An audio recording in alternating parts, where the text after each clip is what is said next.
If you're seeing a Gamma app permission error, don't worry. In this video, I'll show you exactly how to fix it step by step.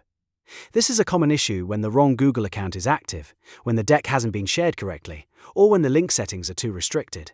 By the end of this video, you'll know how to check your signed-in email, request the right access, and change sharing settings so the presentation opens properly. If this video helps, make sure to hit that like button and subscribe for more simple tech tutorials. Let's get into it.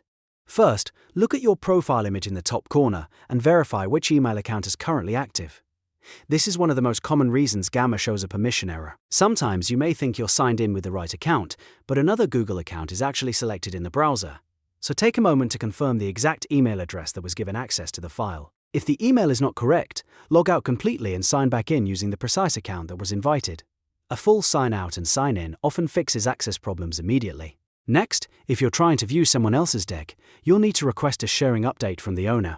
Ask them to open the Workspace settings and look for the Workspace sharing options.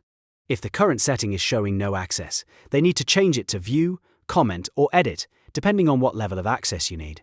If you only need to open the deck, View is usually enough. If you need to leave feedback, Comment is better, and if you're collaborating on the file, Edit will give you full editing access. This step is important because if the workspace is locked down too tightly, Gamma won't let you open the presentation no matter how many times you refresh.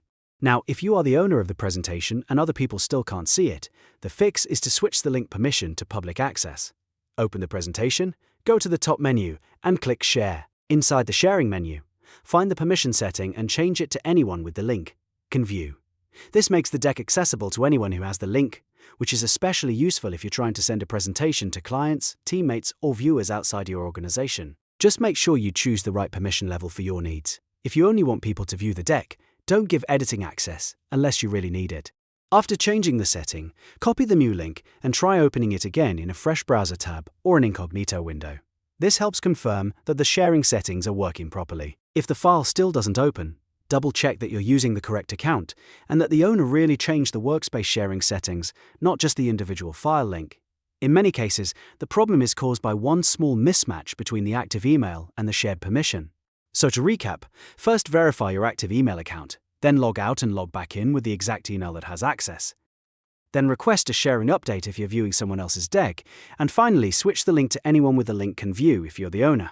These steps should solve most Gamma app permission errors quickly and safely. If this tutorial helped you, please give it a like and subscribe to the channel for more quick fixes and step-by-step app tutorials. Thanks for watching, and I'll see you in the next one.